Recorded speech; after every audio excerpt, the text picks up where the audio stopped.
We're rolling. Okay, so welcome everyone. Alex and I thought this would be a fun idea and do a little Zoom call. It's been a while since we've done one of these little reviews. Years, I think. Yeah. Oh my goodness. Yeah, it's been a while. We haven't done it this way. We've done them sitting down. Probably Justice League, the original. Oh. Yeah, we're not gonna talk about that. But yeah, no, we thought it'd be fun to do Falcon and the Winter Soldier talk. The whole series, obviously, the whole thing. We'll start with the finale. But we don't get Loki for like 7 weeks. So, and we don't get Black Widow to July. So, why don't we talk about some things? It'd be fun. So, we can give our quick thoughts real fast, and then we can get into spoilers, like really like deep and everything. This is completely spoilers, so don't worry about all that. But well, first, how are you doing, Alex?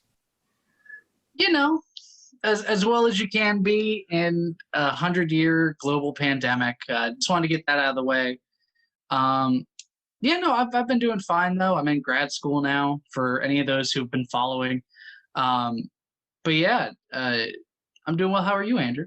Oh, I'm wonderful. The essential worker. As it's been for over a year. So, but yeah, no, it's been a time. But this year so far, on the entertainment side, has been a lot of fun. Oh yeah, we've gotten some fun movies so far, Snyder Cut, and now we're getting all the Marvel stuff, right? We get Star Wars stuff at the end of the year, and a lot of fun Marvel stuff coming out this year too. So, WandaVision was before, and now we got Falcon and Winter Soldier. I'll just start out with saying I really liked the series. I thought it was great. 6 episodes was really. It felt like one gigantic movie, and especially after watching something like Snyder Cut, which was like broken into like 6 parts. Like this felt, really cool. And based, I thought it established new characters like John Walker really well, and it gave us reoccurring characters. Sam and Bucky and Sharon Carter, and and then even give us more on like Captain America, Steve Rogers, Captain America. And by the end, you really get that sense that, Sam's the right person to have the shield. Bucky's a great sidekick. He's a great. I don't even want to call him a sidekick because he's a partner. Character. He's a partner. They're not partners. They're friends, buddies. But yeah, no, I really liked the show. I was glad that he got the shield. Some great action sequences throughout the whole thing. Matt Russell was great as John Walker, the new Captain America. You love to hate the guy, and that was the point. Yeah. And not the actor, obviously the character, but it was a lot of fun. It was a lot of fun, and I can't wait for more in a Captain America 4. So. Oh yeah, I absolutely love this. We talked about this years ago, where I think you and I both kind of agreed on it, that like the 2-hour film format that we used to have, where it was like every movie coming out had to fit that 2 hours to not be longer than 3 hours, doesn't do justice to some of these stories. The episodic nature of all of these series now that are going to be coming out of Disney are going to be great because they're going to be able to breathe. And I think can also follow more of that like issue, like back in the day when you got a comic, you'd have to wait like a month for the next one to come out. And so it is nice to have that kind of reprieve of like, I don't know what's going to come next, but like, I'm excited to read. I'm excited to see it. But no, just echoing off what you said, absolutely stellar series. Both this and WandaVision, I think, hit and went beyond expectations. Yes. Because they are setting themselves up as something completely different. This is phase 4. This is, well, not even phase 4. This is a new thing. Yeah. This is like, we've had 10 years now. We've had over a decade of all of this. Like 20 plus movies. Yeah. I mean, it's nuts. It's nuts. Well, I think we're going to be seeing a soft, not reboot, but kind of a liftoff of like, we no longer have Steve Rogers. We no longer have Tony Stark. We're probably not going to see a lot of Banner. Like all of these people who are kind of just out of the picture. We still have Thor. We still have, Guardians of the Galaxy, but like they're gonna have to find a way to write out T'Challa now. Rest his soul, Chadwick Boseman. Rest in power. I'm excited to see what they do. I think overall this is going to be a darker turn for Marvel. Kind of that Pandora's box. And something I did after finishing this series, and Andrew and I have been talking about this, I immediately watched the second Captain America movie, Captain America and the Winter Soldier. And in 2014, they set up all of this. Even before that, too. Well, even before that, but like... but there too. 2014, as in the first time people saw it and saw all these characters, we were introduced to Bucky as the Winter Soldier, introduced to Sam, getting both of the twins for Quicksilver and Scarlet Witch. Setting up the Hydra subplot with how like the government's being run and how it's all okay, I don't mean to side plot, but it is very timely to see a movie kind of go like, wait, you're telling me post World War II U.S. government working with German, like ex-Nazi scientists could be bad? Yeah. Very timely, very fun. I was surprised with how political, and I don't mean Disney doing the like quote unquote, oh, they're virtue signaling, but like a realistic look at like putting a black man into Captain America's shoes, not Black America, Captain America's shoes. Yeah.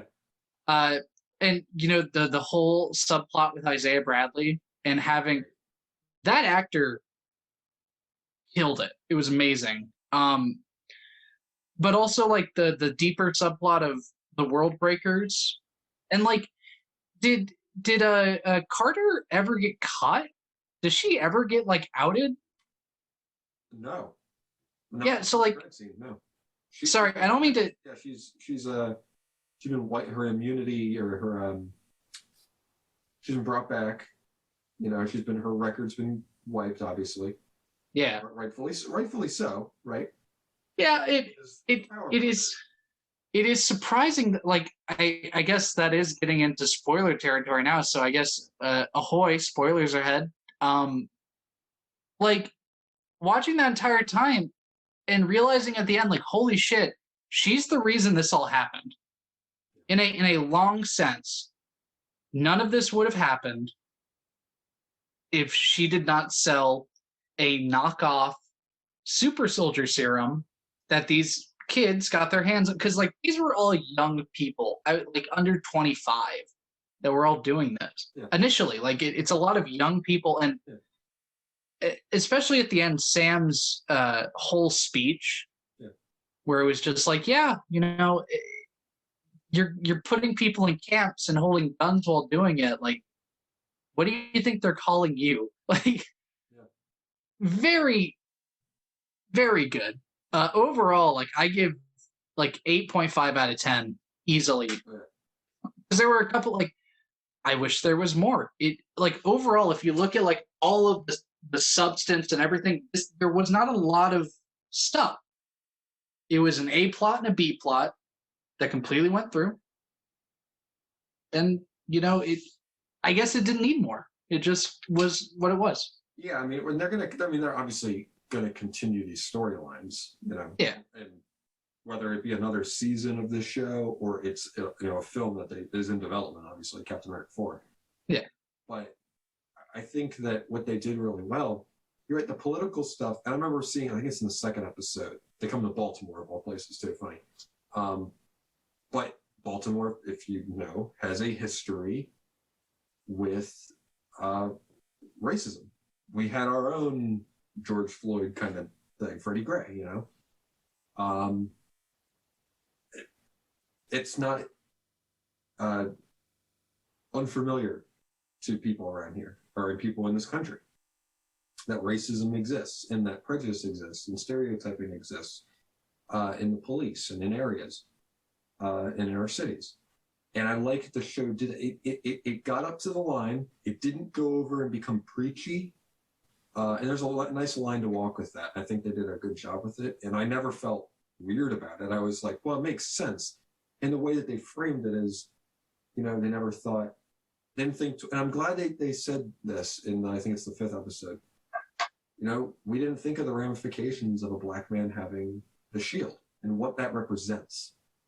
Basically the shield is standing for the flag, right? Yeah. And you're wearing the stars and stripes, man. Come on, like it's a stand-in for that. And they didn't think what it meant because because Bucky and Steve looked at Sam as an equal. Well, that's also like it. I think part of it also comes with like you have not Sam, but Bucky and Steve, who are both from like the 40s. Mm-hmm. Bucky didn't have any of his stuff because he was literally frozen for 20 years and then brought back to be a killing machine. Yeah. So he didn't get to experience, civil rights, any of that. And so, yeah, they just didn't think about it. And I like that was a plot point that they just flat out say like, yeah, we didn't even realize. Yeah. I'm sorry. But I'm glad they acknowledge it. Yeah, they acknowledge it. And even I really enjoy that the whole time Isaiah Bradley's telling him like, don't be it. And at the end of it, yeah. Sam not only takes it on, but proves Isaiah wrong. Because the entire time he's like, the world's not ready for it. America's not ready for it. They can't even look at the mistakes they made in the past. How can you expect them to trust you, a black man, with this? And like, I don't know. There's also a deeper conversation of like who Captain America is not owned by America. He's not owned by the federal government, like the likeness and all that shit. And so at the end, when he like pops in, everyone's like, who are you? And he's like, I'm Captain America because Steve gave it to me. Yeah. Like I don't know. That I think that's going to be something that they're going to look at in the 4th movie. Yeah. Probably. Yeah. Oh, and then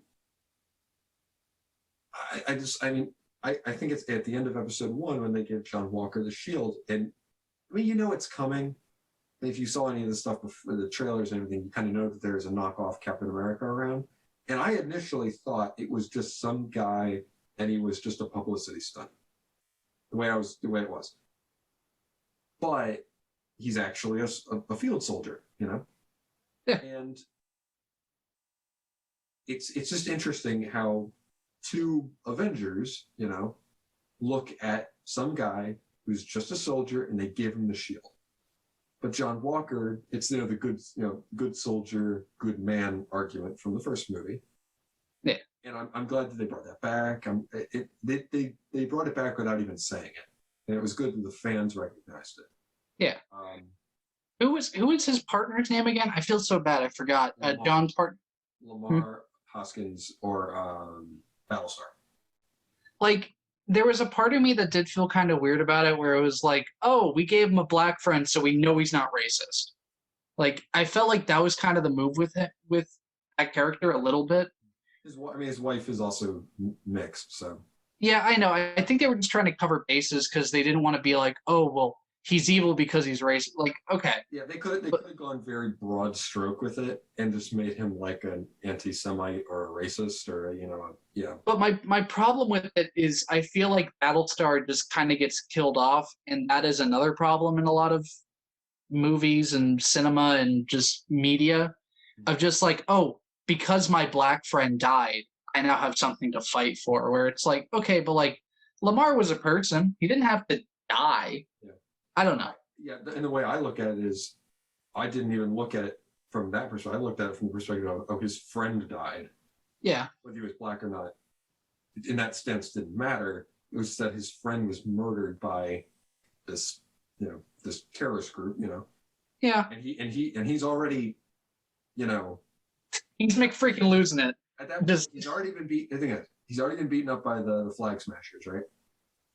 A few times. He's been, Zemo is out. He doesn't like that Sam and Bucky are out doing their thing. He has these expectations of being Captain America, right? He got beat up by the Dora. He got beat up by the Dora Milaje. And he's like, they weren't even super soldiers. I got my ass kicked. I mean, okay, on that one, I still get kind of mad that he phrased it like, okay, but these are like the best fighters on the planet using vibranium staffs to kick your ass. Like, yeah. He also has an ego, so I think he's. Well, yeah. I think that's. I mean, even Sam was like, dude, you better fight Bucky before you fight these girls. You know, like. Yeah, you don't mess, dude. So he's already. They got to paint him down that line of like, this guy, when given the opportunity to take the serum, he will take it. And when he confronts his friend about it, he's like, "Would you take it?" And his friend and Hoskins is like, and Lamar's like, "Well, yeah, it makes you more of yourself, you know, right? It makes good better, right?" And he's not wrong, but he is wrong. He misunderstands how even the flaws in a person can be amplified.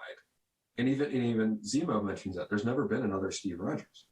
Yeah, well, I actually want to jump in on that. Like, to have Zemo, the guy that's like super anti all of it, can at least be like, no, you know what, Steve is the exception. Yeah. That the entire time, I don't know. There's something interesting to me that like Steve's like legacy is so like across the planet, everyone's pretty much like, yeah, you know what, hey, we might have disagreed, but he's a good guy. Like, everybody's the same way. I'm like, oh yeah, it's Steve. He was a principled dude. He's literally,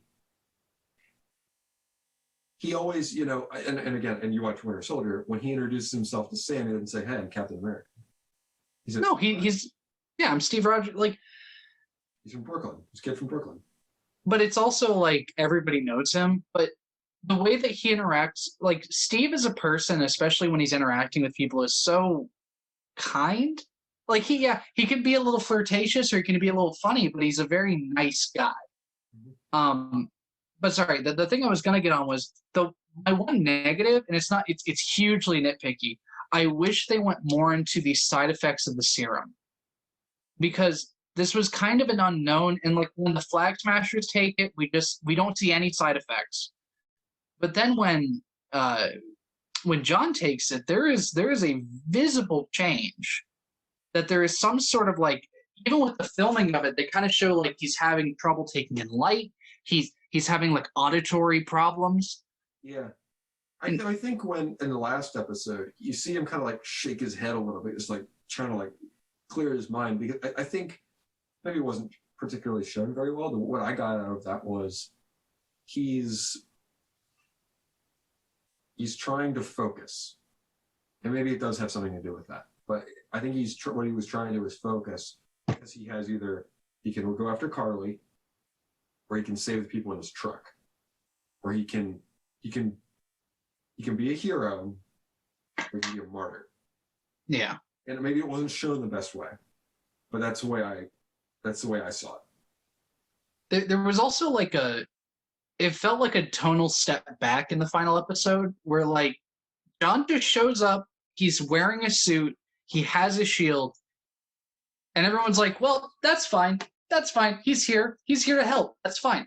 But like, he was court-martialed. He would, like, all of these things just happened. Like, there was no real, like, I don't know. It felt like they did not take a second to be like, why the fuck is he here? Sorry, why is he here? And they just kind of accept him immediately, and they trust him. And I don't know why. There is not a why for me. Yeah, I did feel that the last episode felt a bit, I don't want to even say rushed, but it felt a little less tonally consistent than the previous 5 episodes were. Yeah. And maybe that was because it was just action, like 35 minutes straight of action. Yeah. Trying to, deal with the Flag Smashers, because the last episode had a lot. Sam had to become Captain America. He had to be trusted by the people. He had to interact with Isaiah Bradley again, prove that, yes, I can hold the mantle. He and Bucky their story had to be closed. And John Walker had to be set up, and Zemo had to be set. Like, there's certain setups that they had to do, and I feel like maybe they needed another episode. Or maybe this episode needed to be longer or something. But you're right. I think maybe just that it's a good last episode. Maybe you're wrong. Yeah, but I think you're touching on something that I agree with. That it's like he just kind of shows up. Yeah, he's just there, and everybody is cool with it. Yeah. Like he didn't publicly execute someone. Like again, this person was framed as a terrorist. Yeah. That's fine, but like he still killed. Like it strip away all of the preamble to it. A guy dressed as Captain America. I loved the ending of it was the 4th episode, right? The 4th episode is where he kills the guy, and just we gushed about it for a while, but just that 4 and 5 were great episodes, by the way. Honestly, my favorite 2. Yeah. To be honest. Yeah. Because I think they do the most for like the world building of it, because you are also you're existing in this world of like multiple alien attacks, more than one, like multi-level, national incidents. What is assumed to be a god showed up one day, snapped his fingers, and everyone's gone. And now all the people came back suddenly, and just the worst the world could be in. And now we're like trying to watch all of these different governments like control it. And there's a real empathy that I think gets really to the heart of it. And like with Sam, just being a good guy. Yeah. And I think that at the heart, I don't know where I was going with any of this, but I'm just talking. Well, that's why we're having this review or conversation, whatever you want to call it. But and see that leads to another point. Does the world know about Thanos? Yes. Never clarified that. I mean, they know obviously something happened, but did they know there was this alien dude?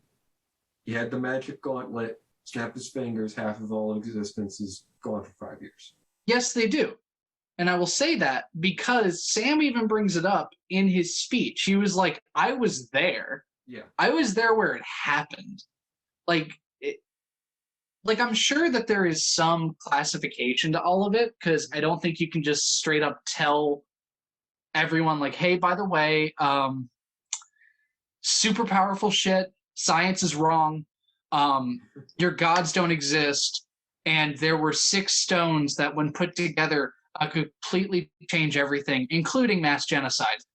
Cool, we're out. Like, you can't just have that. And I think we're going to see that to a lesser extent with the 10 Rings, because again, I wasn't super into the Mandarin in some of the comics, but the 10 Rings are also 10 Rings of Power. So like, I'm really nervous they're going to kind of fall back into the initial plot of like the Avengers movies, where it's like, we need to find all 10 of these rings or else like something's going to happen.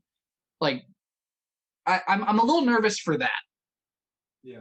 And the other thing I was thinking of was like, I like how playful they're being with the fourth wall. And the example I want to bring up is when all of the super soldiers are loaded up into the truck and then the truck explodes.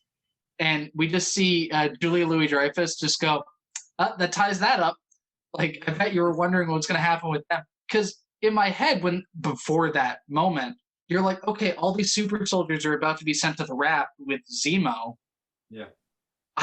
I was excited for that. I wanted to see what Zemo, because Zemo's my favorite character. Zemo and Bucky in this. He's going to be back. Oh, yeah. Like, I'm excited to see what he does in the fourth Captain America, because I think at some point Zemo's going to be killed. I'm not sure when. Yeah. But it is interesting that Hydra is taking a lot of time to set things up to look like Zemo did it.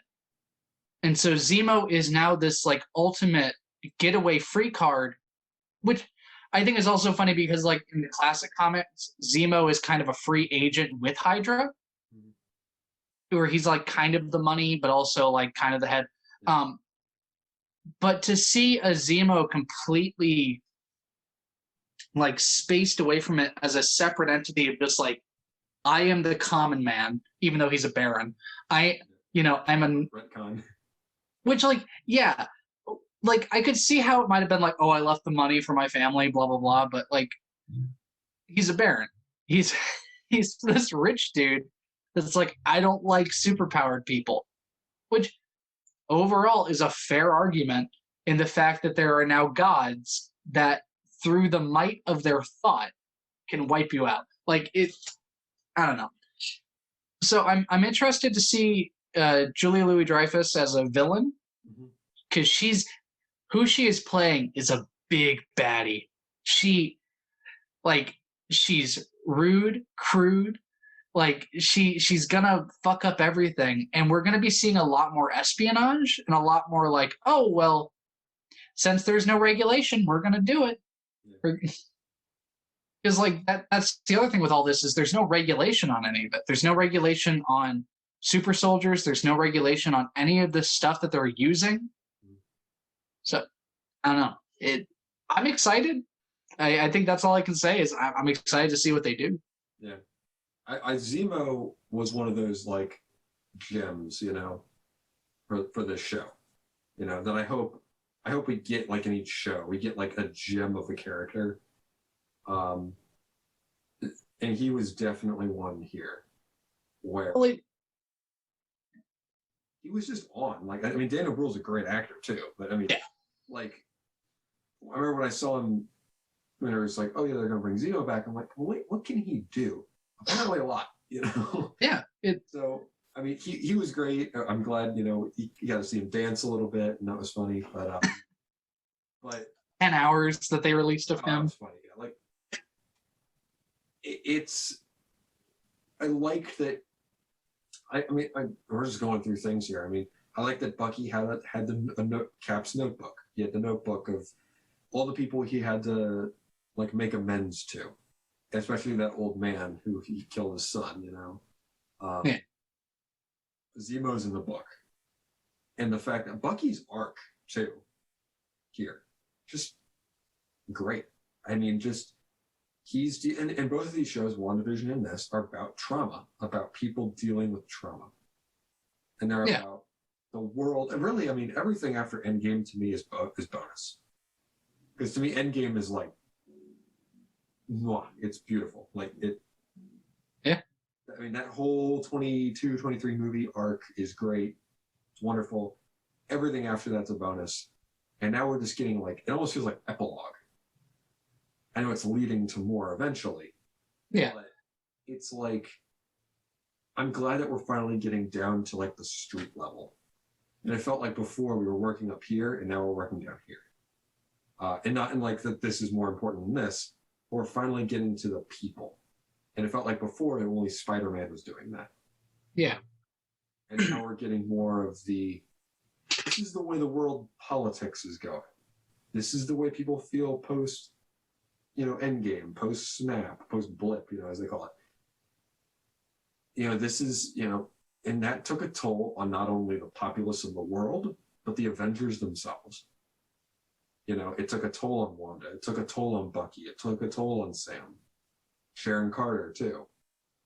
Well, yeah, it's also like you've lived for a lot of these people either A, didn't exist for 5 years, or B, lived for 5 years just having to accept what happened. Yeah. Like you have no, it's that whole like powerlessness. Like when you are truly faced with powerlessness, you do a lot. You're willing to do a lot.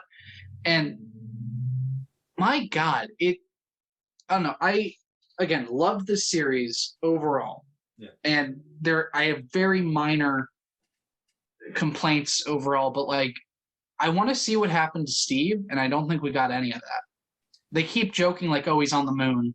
He's on the moon. That might be just a sense of we have plans or we haven't thought of anything yet, and he's just, until we do, he's just sitting over there. It's a piece that we can't use yet.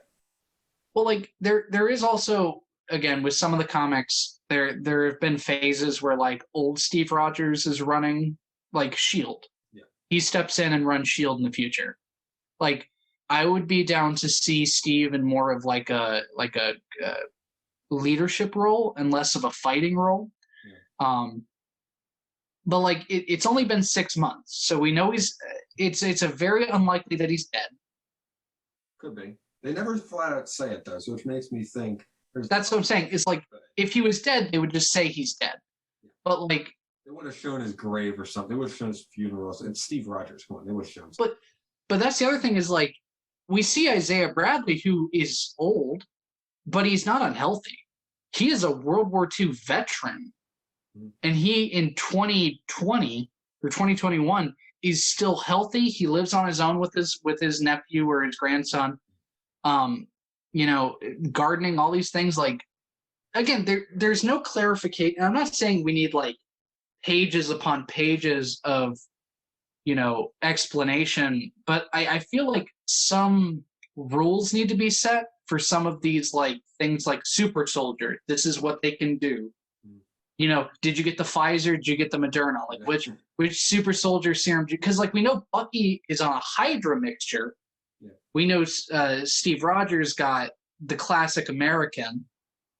We do the one that's been created now was synthesized off of understanding of Isaiah Bradley. So that's probably it's synthesized off of Isaiah Bradley, but also Hydra. So it's a mixture of those.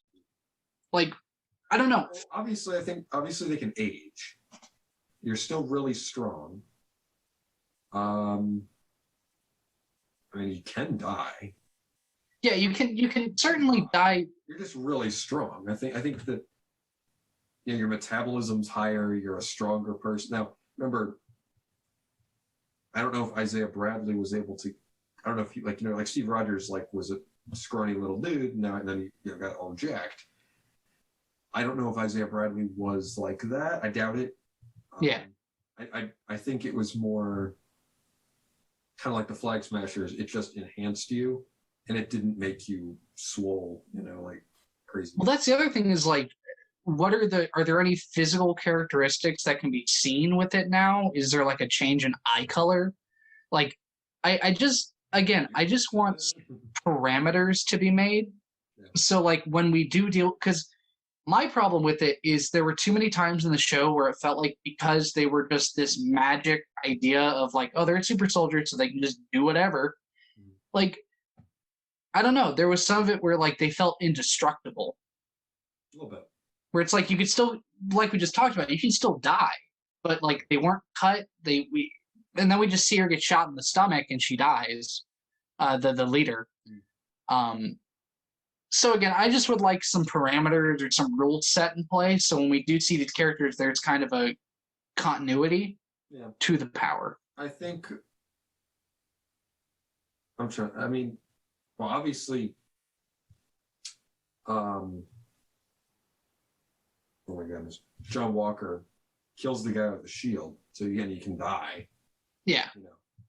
And you can get cut. I think they were cut or hurt. You can break a bone. Yeah. I think you heal faster. Definitely.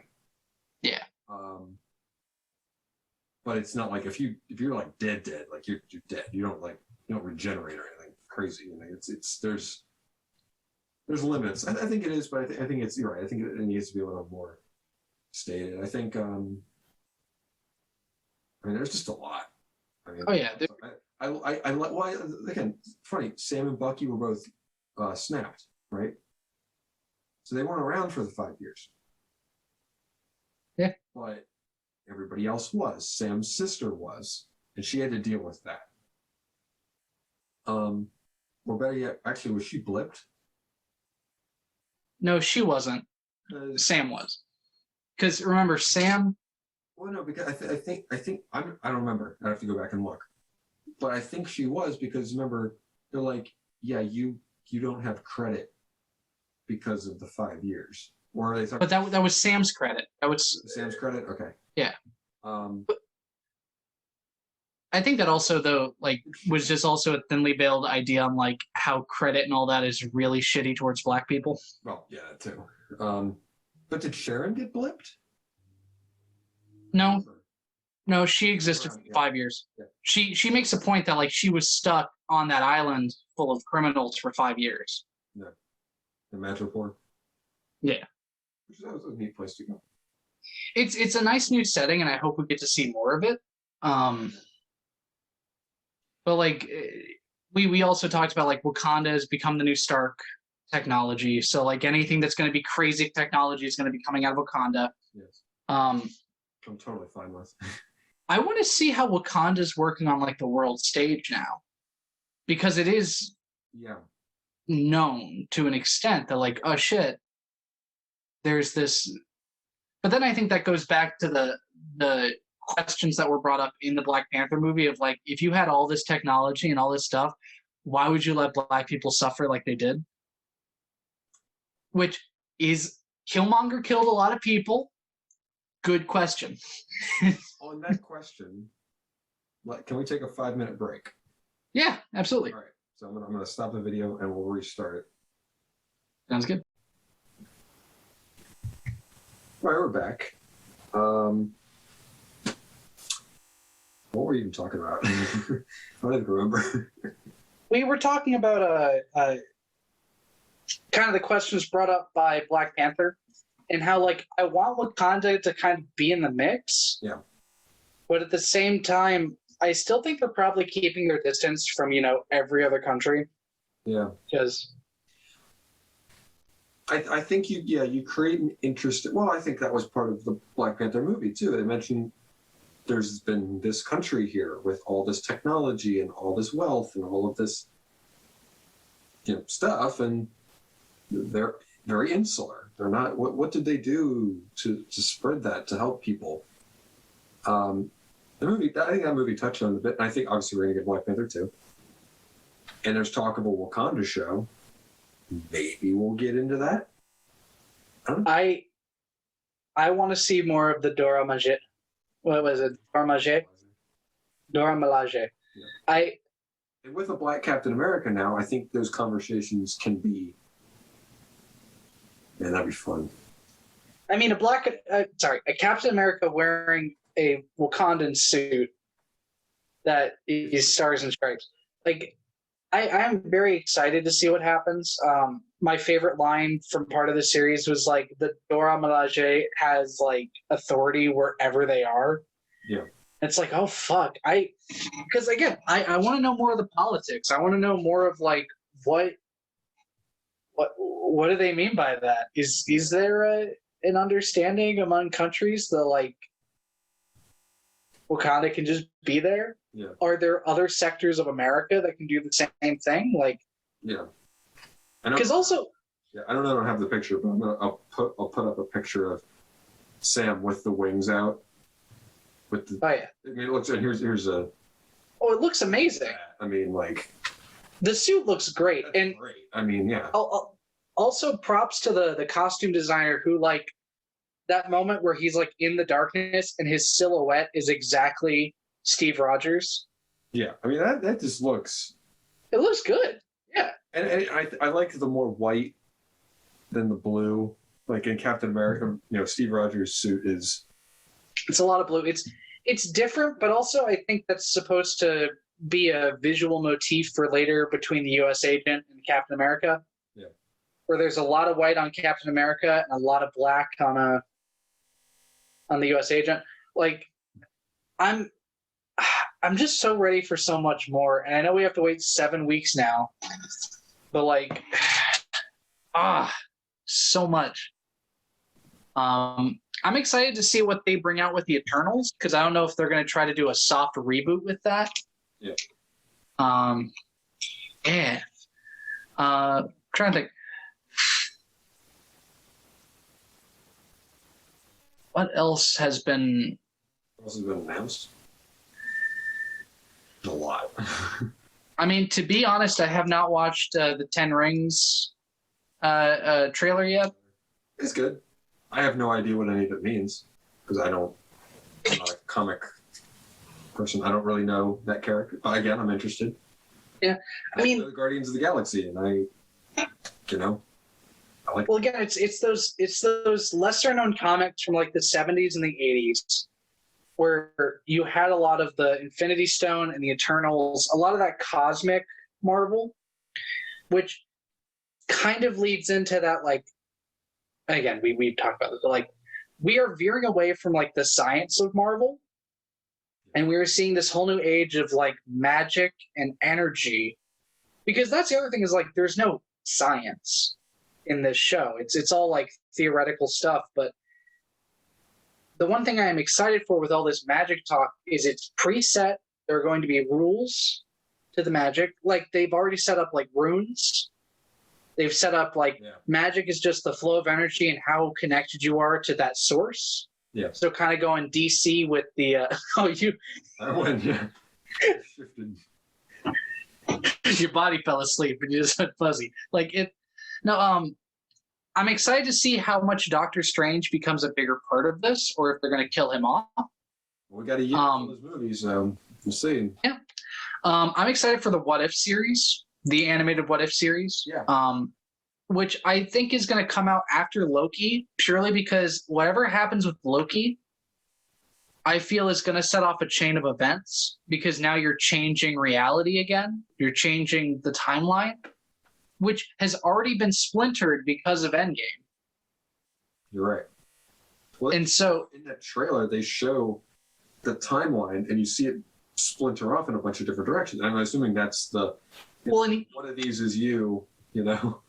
Well, and I also am very much a fan of like setting up this new order of like there's this group that exists outside of time and space. These are not like the Watchers, those big head guys, but like I'm excited to see, because again, you have another force that is being introduced, just like how like the Asgardians were powerful beings, but they were gods because of their power, but they're still more, to a sense, mortal.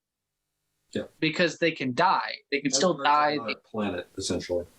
Yeah, it exists in a different realm, planet-esque. But like, I want to see what, are these beings that Loki is dealing with? Are they stronger than him? Does Loki have some sort of advantage here? Like, again, we're resetting the parameters of these shows now, because it's gonna get weird, and I'm ready. Good. Good. Because I know one of the what ifs is gonna be Zombie Cap in like the zombie Marvel universe thing, where it's like everybody gets turned into a zombie. I'm excited to see Peggy Carter. Captain Carter. Yeah. I don't know. There's a lot of stuff that I want to see. I want another Doctor Strange movie. I really enjoyed the first one. It's coming. I know, but like the Doctor Strange thing is like he's going to be going into the dark multiverse. He's going to be seeing, and what I mean when I say dark multiverse, those are usually stories that have either like a sad ending or they turn out realistically, where it's like, oh, Hulk ate the planet. Like Hulk killed everybody on the planet. Sorry, bye. Like, I don't know. I want to see these. I hope they all, because they're doing multiverse stuff, I want to see alternate castings of different characters. So, like, obviously they mentioned in the new Spider-Man movie, they're going to get a bunch of old Spider-Man characters. Alfred Molina already, like, said, yeah, I'm in it, but it's me, but from, like, the end of the other movie. So, like, I didn't technically die.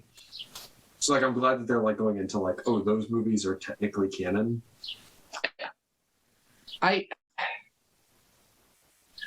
interested to see with how much Loki is going to become a main character, or if this is going to remove Loki from... Are all the contracts slowly running out and everybody is slowly having to leave? So, like, Tom Hiddleston, Chris Evans... Robert Downey Jr., of course, first guy off the docket, not coming back.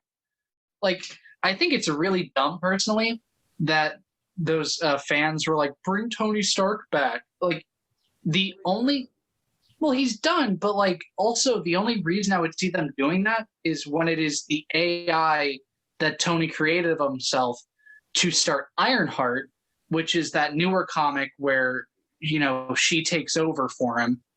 And through the AI kind of helps her set up. So, like, I could see something like that, but I don't think we're going to be seeing... Yeah, I don't see RDJ coming... We're getting Ironheart. Yeah, no, we're getting Ironheart, but, like, in the comics, that's how it works. She stumbles upon an AI of Tony Stark. And he like she's already like a super genius, but he like helped her make the suit. So I'd be down to see that, and I think if Robert Downey Jr. had to come back, I think he would prefer just being a voice, because you can sit in your underwear and record voices. Yeah. Yeah. Not that I'm doing that right now. I am fully clothed. I'm not standing up though. No, I'm excited to see what they do. They've also like kind of set up Young Avengers a little bit with Wanda's two sons, who are both Young Avengers. I'm excited to see a Dark Avengers. I'm excited to see there is an anti-hero group that Zemo leads, where it's like made of villains, but they do like for the greater good. Thunderbolts. Yeah, Thunderbolts. I'm interested to see if that's gonna like a Suicide Squad run out of the raft from people like trying to get off their debt. Maybe not on the nose as the original one. But, what are we, some kind of Suicide Squad? I'm excited to see what they do, but I kind of hope they kind of end. At some point, I want this cinematic universe to be closed. I want it to be self-encapsulated, because there's only so much you can do where you have to link everything to everything. Yeah. And like, the point is that, yeah. Because like even like with Star Wars, there's stuff that exists outside of that galaxy that are canon or canonical or whatever you want to call it. But like even then, there was stuff that was treated as non-canonical. Yeah. I want them to have the freedom to say this is canon, this is not canon, this was just a fun romp.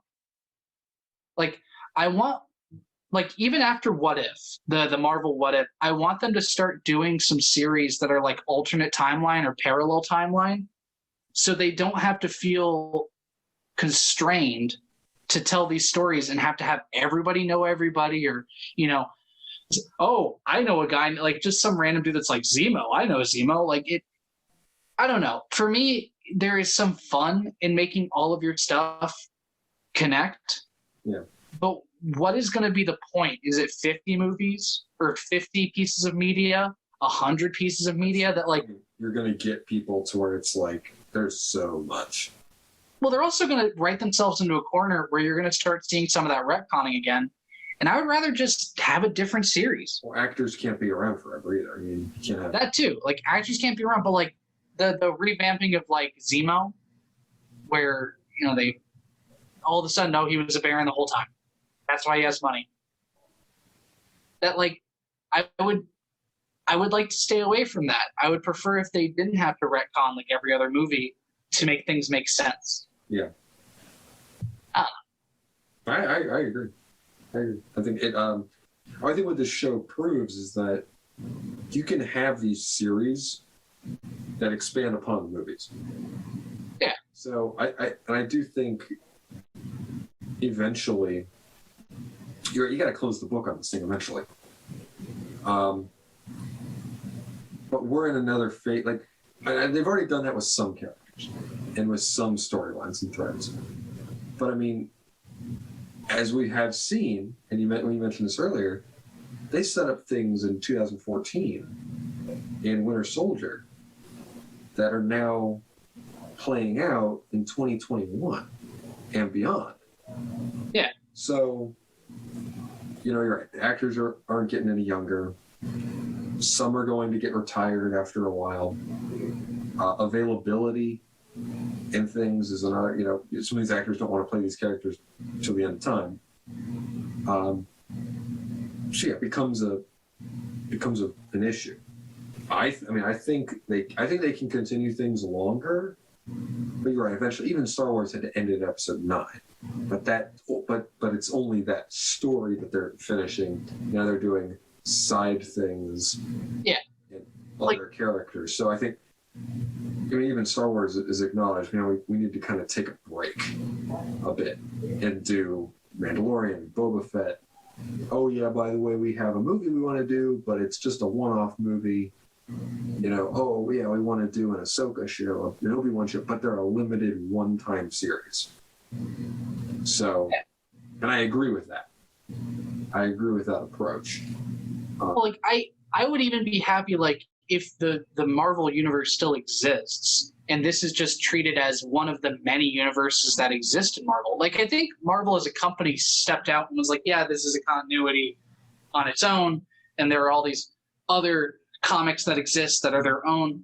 Like I'm not against using the universe that they've set up. It's just like how long do we have to because again they're gonna write themselves into a corner. They're gonna be so knotted in this ball of like stuff. Yeah, you're gonna run out of characters at some point. Yeah, theoretically. I know, because like you can't make Avengers 6 and 7. You can't, Yeah, I mean not. Well, I think even they said it's not gonna. Well, we can kind of see the structure so far. We don't necessarily know where it's leading to. Yeah. What's it leading? Eventually, it might dwindle back down to, well, we're going to do this kind of one-off of this side stuff. And it's connected, but not real. I mean, you're right. I think eventually you do have to cut it off. And then in 10 to 15 years more, or 20 years or whatever, you reboot it. Or you do it different.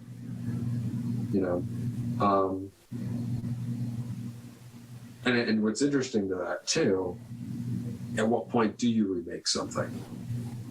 It's like Spider-Man's been rebooted 3 times. Yeah. But like 3 iterations at least. There's also like how. I think my thing too is like we don't know what's going to happen with the 3rd Spider-Man yet. I don't think anything. I think. No, Avengers was the first one that had 4 movies, so it's a quadrilogy. Yeah. I don't know if we're going to be seeing other than like Captain America, which even then I would count this as if it was going to be more movies, it would be a new set of movies, a new trilogy, and not just kind of it's the 4th Captain America. Sam is like this is Sam's reign of Captain America. I'd like to think that. Yeah. I think Thor, this is going to be the last Thor movie because it's going to be touching on the Natalie Portman's character becoming Thor. Then you make a new trilogy with her if she wants to. You probably make another trilogy with her. Possible spoiler for that, she probably is not because she has like stage 4 cancer, like the character does. So it's like I don't know. Like the only thing keeping her alive is the hammer and being Thor. And if she ever steps out of it or ever loses the hammer, she becomes a stage 4 cancer patient. So I'm interested to see what they do with that. I hope Guardians of the Galaxy ends because actually I'm kind of Chris Pratted out. Yeah. I don't know. I think they'll just do 3 and then it'll be done. I don't know. I'd love to see like there's a lot of comics with that where like Rocket kind of has his own thing where he's kind of he's a convict or what's the word something artist. Yeah, con artist. There's a comic series that's running now where like him and a bunch of aliens are all con artists. And they just like steal money. Like I'd be down to watch, Rocket just be a space pirate for a while. Yeah. Also, I mean, and we talked about this back with the Snyder Cut. Obviously, it wasn't here, but it was, about like, at what point do we all kind of get marveled out, and kind of wanting to get to, like, I personally, I'm looking forward to the Suicide Squad movie. It looks like fun. Oh, it does. But I hope that I would love to see the Snyderverse continued. Because I'm sick and tired of them rebooting Batman, rebooting Superman, rebooting all of these characters. And I like the characters that Snyder made. Yeah. The thing is, Snyder wasn't making this 27,000 movie universe. It was making like 5 films. Yeah. Making a contained story. It does become when is enough. But also, as long as we keep seeing them and they keep making money. Well, that was the other thing was there are some people that believe that, the MCU has kind of destroyed cinema. I'm sure you've heard that argument before. Yeah. Where it's like this mass production of this thing. Like I get it. I get the argument. It does feel like a machine at times, and I after watching, what did I watch? Well, I watched the Dawn of the Dead or the Army of the Dead trailer, and I watched a bunch of Snyder movies before, Justice League. That feels like a director has a vision, right? Yeah. I'm in the middle of watching and recently watched the first two Lord of the Rings movies, Fellowship and Two Towers. Mm-hmm. And I'm going to watch Return of the King tonight or tomorrow. But watching the theatrical cuts first because I want to go back and watch. I want to see the difference because it's been ages since I've seen the theatrical cuts. But I love those movies. But the thing is, those movies, and I've watched some behind-the-scenes stuff. I've watched like all the behind-the-scenes stuff, but I watched a bunch of it recently and some interviews with Peter Jackson. It feels like an artist had a vision. He and other artists had a vision, and they created this based off of the books. And watching things that have vision, really, not to say that the Marvel shows and movies don't have vision, but they feel like a machine. They feel like, okay, we're gonna give you all these toys to play with, but you have to keep it in between here. You gotta keep it in the lines. We're not gonna let you take the character out here and do your own thing. So it's Yeah. It's just kind of what it is. So I don't think Marvel's destroyed cinema, but it's definitely made it different. It changed the game, and not necessarily for the better, because like, me, I'm not a huge capitalist. I don't think just because you can make money, you should make money. And I feel there are some movies like Thor 2, Iron Man 2 and 3. What's another? I don't know. Those are the ones off the top of my head. Captain Marvel. I mean, yeah, Captain Marvel literally just felt like, hey, we want to have her in the fourth movie, but we don't know how to explain it correctly. So, like, here, like, if your Easter egg has to have a whole movie to explain it, maybe it wasn't a good Easter egg. Even Ant-Man like, 2. Ant-Man 2 is. But I mean, it's Well, that just, again, they used these movies to set up, like, quick ways to fit. Because, like, to an extent, like, I know this is not a Avengers Endgame conversation, but, like, it's become a Marvel conversation after it just, general Marvel conversation, but just, like, some of those movies just felt kind of shitty that, like, if you couldn't get this, it felt like they made the movie and then they were like, wait, how are we going to make this work? And how are we going to make this work? Oh, we'll just make 2 more movies. Yeah. And it's like, okay, but like, what if I don't want to go watch 2 more movies so I can go see this? Like, it's homework. You're giving people homework, and I don't like it. You could conceivably take all the movies that, I don't want to say the movies that matter necessarily, but the movies that, like, the main ones. I'd say the first movie of, like, every character, right? Yeah. Those are the ones that count, right? So I wouldn't include Incredible Hulk because it's a different actor, and there's only one character so far that has returned from that movie, and it was Thunderbolt Ross, and it's taken to Civil War to get him. So I wouldn't even count that one. I would count Iron Man 1, Captain America 1, Thor 1. I would take out, like, 2 scenes from Iron Man 2 as, like, a post-credit-ish thing to explain characters. Like, all the Black Widow stuff, I would take out of that movie, say, this is Black Widow, this is who she is, and then go to Avengers. Well, like, also, like, Iron Man 2, sorry, the only thing Yeah, there's things in each movie that's like, okay, that's important because they bring it back later, but it's only, like, this much of the movie, you know? Yeah. Well, like, Iron Man 2, the only reason that movie exists is so they can set up the fact that Iron Man, Tony Stark, has a way to make unlimited energy in the repulsors, which sets up the hovercrafts that they make in Captain America and the Winter Soldier, and by extension kind of gives them the out of like, this is how it works. Don't ask questions. Like, but like Iron Man 3 feels completely useless because from start to finish, he ends where he started, which was with no machinery. Yeah. And none of it. Like, you don't need it. Yeah.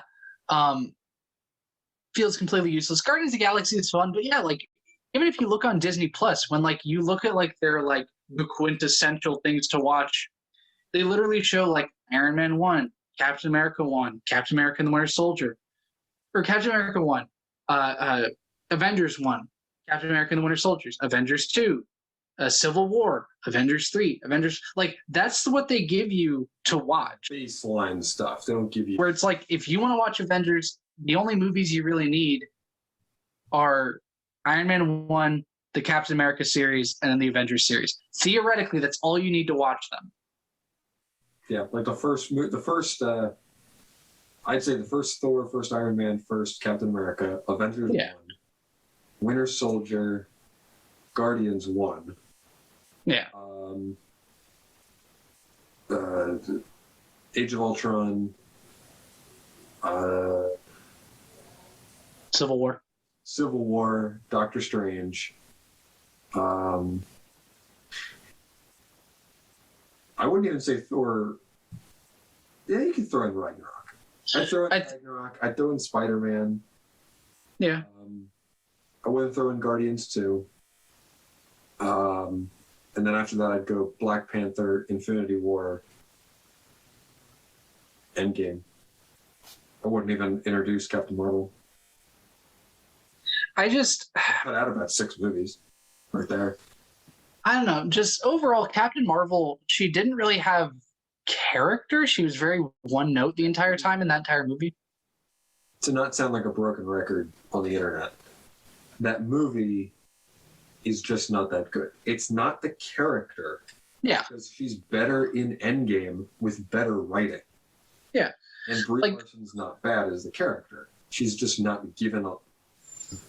The story she's given in that movie is not good.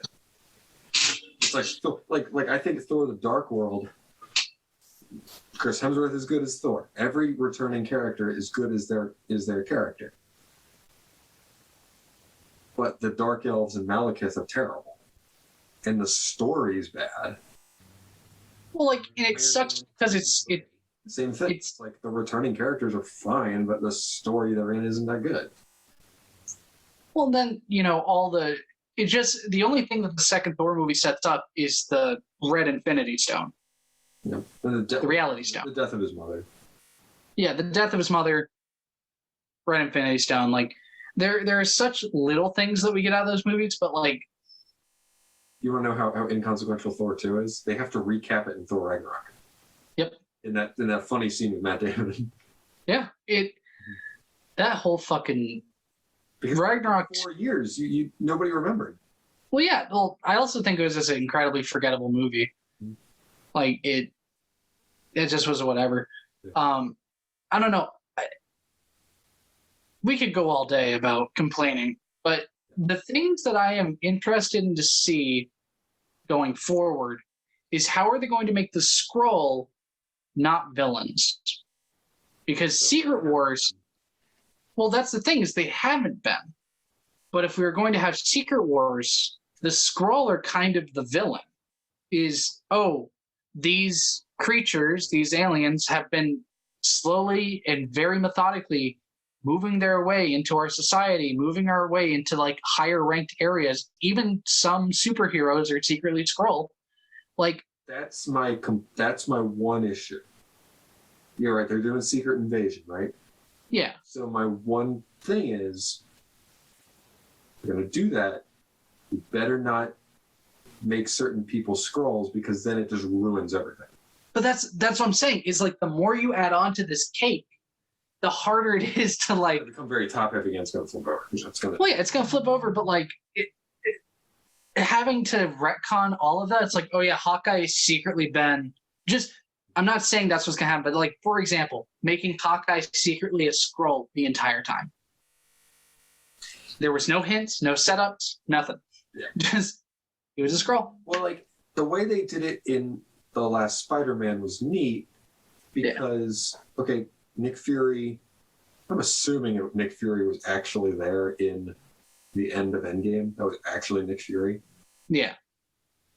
But then he probably told, the Talos, hey, you gotta give the glasses to the kid. Here you go. We met we were at Tony's. I was at Tony Stark's funeral, but I didn't say hi to the kid. All that stuff, right?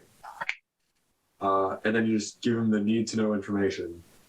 And like in the movie, the way Samuel L. Jackson plays it, and the line delivery, and the dialogue, it makes sense because he's like, oh, well, Mr. Beck's from another world, not yours. Don't invoke her name when talking about Captain Marvel. Yeah. So like, there's nods, there's moments you can tell because it was written well. But you're right, if you keep adding to that cake, it could get like please don't make any like core characters Skrulls. Yeah, it's just gonna get. It would ruin it very quickly and be like, It's gonna get confusing. You're going to have to set up a lot of the Fantastic Beast on us. Well, yeah, but like you're gonna have to set up like how the Skrull work. What is there? Again, it's setting those parameters for your character to act in and your character to exist in. But like if we make Skrull just kind of this write-off, like, yeah, they can do whatever. They've been Skrull the whole time. No one actually died. Like if they made a bullshit thing of like, oh yeah, Tony Stark never actually died because it was actually a Skrull that went to that planet. Like if that was I'm not saying that's what's going to happen. But if they just had all these bullshit, like, yeah. So I don't mean to curse so much on your lovely YouTube channel, but no, I agree. I think they need to be very careful about what they do with that, because then they could be like, well, it was actually, and you don't want to do that. Other series have done that and failed. Exactly. Well, actually, like, if you want to do it with one or two characters, fine, but you better pick who it is and do it right, because yeah. Because even when they snapped people in Infinity War, I mean, we saw it together. I mean, it was powerful, but you also know, man, they got to bring these people back. Yeah. And like knowing that, like, oh well, Spider-Man's getting another movie, so yeah, he'll be back. But also thinking somebody's got to die. I feel like we've had a conversation on that before, where it's like it was inconsequential. Yes, it was heavy. Yes, it was that moment that like right at the end where it just goes to black and it's just like, there it is. But like it does make it kind of inconsequential when like, oh, the superheroes are going to get it. They're going to do it and they're going to fix it and it's going to be fine. I want there to be I want something to be permanent. Yeah. In this, because like we're seeing that a bit, but I want more permanence. Nothing has had a permanent effect yet. And what I mean by that, like, technically the Flag Smasher stuff might have made an impact, but looking at WandaVision, everything went back to normal. She fixed the town. Everybody survived. Nobody really got hurt. Somebody should have gotten hurt. But like, there was no permanent well, I say that, but then we also realize, like, as you're in the anomaly, as you go in and out of the anomaly, your entire molecular structure has changed. Did you give all those people cancer? Like, what is... That's heavy. Well, it's dark. It's getting dark, isn't it? It's heavy and dark, but like, we know the one lady who got superpowers from going in and out of it multiple times, and so now she can kind of see layers of reality and kind of the magnetic fields of everything. That's cool. Yeah. But like, what happens to all these people? Is the lady down the street made of the same cells as a hot dog now? Like, what is any of it? I don't know. I do feel that they need to still paint Wanda as a hero. They need to still paint slightly John Walker as a bit of a hero. They need to paint Zemo as an anti-hero or a villain, one bit. I would call him an anti-villain, and I don't think we see enough of those in modern media. I do. I just think and I feel like the end of WandaVision, the end of Falcon and Winter Soldier are very similar because they get up to the line of like, this is getting really dark and this is getting crazy, but then at the end it's like it's kind of the same Marvel outcome. Yeah. Even to the point where WandaVision had a big old red beam in the sky, like. So I mean, there's that. So I'm interested to see where they go with this, but yeah, I don't know. I am excited to see what they do now because it seems like they have people who are genuine fans at the forefront. God, I forget his name now, but it was Chef. The Chef movie. Jon Favreau. Jon Favreau, fucking great man. I can at least respect, like, again, when you have a nerd at the wheel of these movies, they're going to be fun and they're going to try to at least use some of what exists there. Yeah, with he and Filoni doing like Mandalorian. Yeah. Same thing. And they have Marvel people doing interesting Marvel stuff. I just think, I want to see a series, whether it's a movie or something. I just want to see something go for it. Because like again, watching Lord of the Rings recently, like I was a Charlie Rose interview with Peter Jackson when Fellowship of the Ring came out, and he mentioned that he's like, these are the kind of movies that Hollywood used to make, but they've become very, I don't want to spend that kind of money, or ooh, that's kind of risky. They made all three of those movies at once. Yeah. And yeah, it's hundreds of millions of dollars, but they made a lot of money and they're culturally significant. And I own them 5 times and like, I got them right over here. It's like, they're pieces of art. Yeah. Something like the Snyder Cut, same kind of thing. A studio got a hold of that, couldn't see the director's vision for whatever reason. You also put a piece of shit in the director's chair. I'm sorry. I am not a fan of what's his face. I don't care that he made the first Avengers movie. Even that's one of the frankly, I still love it, but I mean, it's not. Infinity War and Endgame are better, in my opinion, at least. Most of the Marvel movies, actually, I think are better at this point, at least.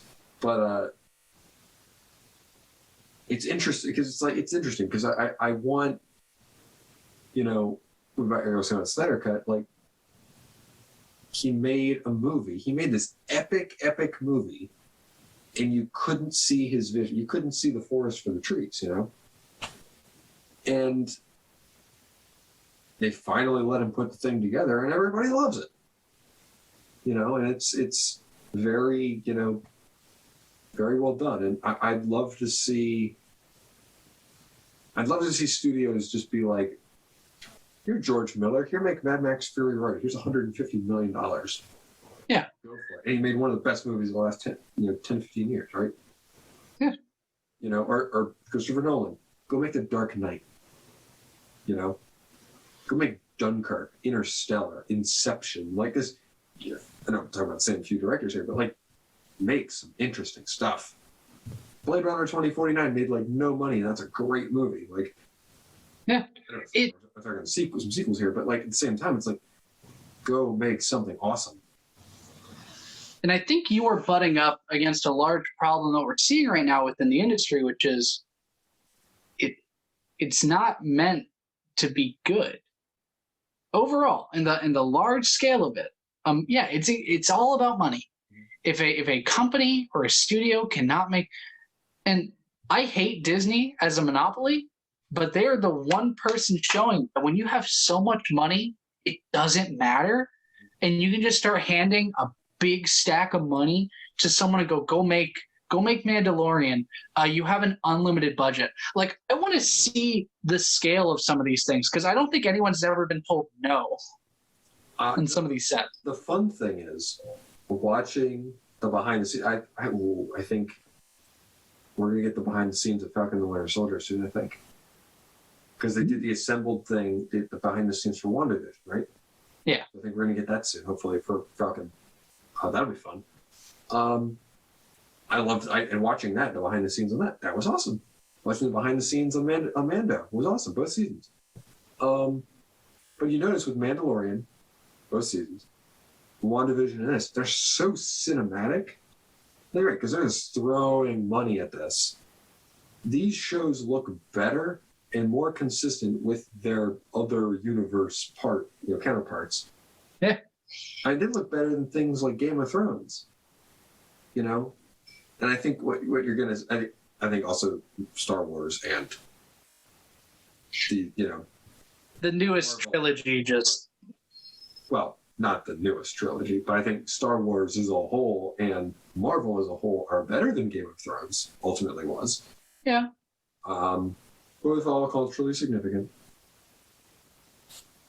We'll talk about Star Wars another time. I'd love to have that. I would love to have a deep conversation about the trilogies and how we feel about them years later now. Because it's been 2 years.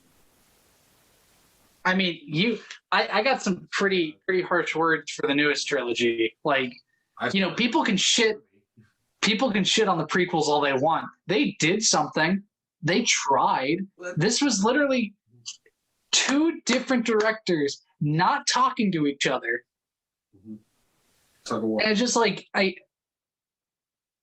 don't know. There was so much stuff in. Again, this is completely off topic now. We are so out of it. But like, there was so much cool ideas that were in that trilogy that were brought up. There were some interesting points, like the rebirth of the Empire, in kind of a Hydra situation where they never really die, and you're always going to have these pockets. But what they ultimately did with the rebirth of the Empire was bad. Oh my God. My favorite thing that still happened for me trying to explain those movies was when my dad didn't even see them. After he saw the first one, he's like, I'm not seeing the rest of them. And just explaining when he was like, hey, what happened in the 9th movie? And I was like, okay, so first things first, Palpatine's back. And he goes, what? Palpatine's dead. Nope, never died. Never actually died. The hatred and the Sith inside of him kept him alive. And he's been pulling the strings for the entire thing. I can see your dad reacting to this too and being like, well, he would just be sad. It wouldn't be a big response. He'd just be like, oh, yep. I'm glad my childhood is being hit like this. Because he was 61. So he was in his late 20s, early 30s when these movies were coming out. But just, God, those movies. Yeah. No, it's just the whole this is the final order at Burger King, whatever, Is it the final order? Is it 1,500, whatever, it just. We'll talk about that another time. Because I do want to talk. I mean, we need to talk about it because as people that grew up with the original trilogy and grew up when the prequels were coming out, I'm very nostalgic for the prequels. Yeah, I'd go originals, prequels, sequels. Yeah. But again, and to wrap up my last point, prequel trilogy, one man's vision. Flawed maybe at times, but he went for it. And it was something. Stuff, but it was original and it was his own thing. And it's totally consistent. The new trilogy to me just feels like there was a sandbox set up with all of these fun toys, and someone just kind of fucked around for 3 movies, and we're like, okay, nothing happened. No, everything is as it was before. Rey is still, just call me Rey Skywalker. Here's the thing. There's one time jump in those movies from 8 to 9. Yeah. There's 2 time jumps in the original trilogy and the prequel trilogy. The original trilogy, I think it's a year and a half or 2 years later to Empire, and then how many ever months, if not years later after that is Return of the Jedi. in prequel trilogy, it's 10 years, then 3 years. Yeah. So it's like there's time there. Yeah, and it like sequel trilogy, it's one movie butts up right next to the other movie, and literally the first 2 movies take place in the span of a couple of weeks, if that. Yeah. And then the next movie takes place a few years later. Like, it just. Anyway. No, I get you. I just get so tired thinking about the new trilogy. Well, they're not going to make any more because they ruined it. I just like. I've only watched it like twice. I have not. I think I've seen it like 3 times actually. I have not rewatched the 9th movie. It took me over a year to watch it. I just didn't touch it. I watched it twice in theaters, and here's why. I went once. Because you hate yourself. Well, I had to see it once at least. So I saw it once with my parents and my girlfriend at the time. Yeah. Then my girlfriend's family wanted to go see it. And I was just like, I mean, I'll see it again. This is a number of weeks later. And I was lukewarm on it. I was, Lukewarm? Lukewarm. And so we watched it again. We saw it in theaters again. Everybody else, her sister and her sister's fiance and her uncle and her, everybody was there. And I'm just sitting there with my girlfriend, and I'm just like cracking jokes the whole time, making fun of this thing because I'm just like, and we were just talking back and forth the whole movie because I'm like, that doesn't make any sense. And like ultimately, I when we talked about the movie afterwards, I was like, it was okay. Like that's the best I can say about it. It was just, it did nothing for me. Yeah. And I feel really bad saying it's the only Star Wars movie I really just don't care about. Well, like I at least enjoyed Last Jedi for the and Force Awakens for where they were attempting to go. Last Jedi out of the 3 was my favorite, and that is purely design-wise. Because at least, like, I don't know, the casino scene I could have completely cut, personally. Like, I get the reason that they had it. I just, overall, I was like, I don't care. I don't care about any of this, and I don't know why we're trying. Like, it's like, what does this do for anybody? I don't know. That's just me. Oh, God. We've been talking for a while, so I think that's a pretty good place to wrap it up. I know we talked beginning about Falcon, but we went in a couple other directions. But I think that leads into a larger thing. And I definitely, when we have time, would like to do more of these talks and bring in our other friend Gabe. Yeah, when Gabe's available, we'll get him in here. First off, just closing remarks. Thank you, Andrew, for inviting me to do this. I'm always happy to give my shitty opinions on everything. So as a white man, I'm entitled. So but yeah, no, thank you so much for having me. Yeah, no, I mean, we should do this a lot more. I mean, we did it some in college, and we'll have to talk about that one that we did in college with somebody else that shall not be named. We'll redo it. I would like to go out. Yeah. Well, maybe we'll talk about Snyder Cut with Gabe. Yeah. Did Gabe watch it? I think he did. I'm going to go back at some point because I want to watch the Snyder Cut that's black and white. Yeah. Yeah. But that. We'll talk about Snyderverse and all that. So we'll talk about BVS and especially BVS with that review that we did all those years ago. That was fun. Yeah. Watch, you just need to edit it so like we just cut him out. And so it's just a zoom in on the 2 of us. I mean, it might be difficult because he said a lot. One thing I'll say, anybody who likes Superman is a sociopath. Just start and finish. You are a sociopath if you like if your favorite superhero is Superman, just say if you don't like. I mean, if your favorite if your number 1 superhero is Superman, there is something wrong. Because there's some good Superman. So let's be honest. The new show is really good. I like it. Yeah, but he was a golden age fan where it was just like, oh, he's always right. He's super strong. like that shit. Well, it's very telling about that person, but we'll save that for another time. We'll save all that for another time. I will include clips to it.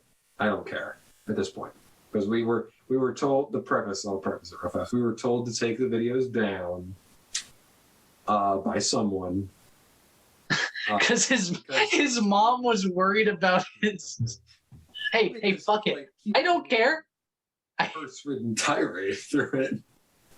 Yeah, which like, hey, we didn't push him to do that, and we also didn't push him to do that other stuff. But No, I definitely didn't push him to do the other stuff. Just saying, like. Yep.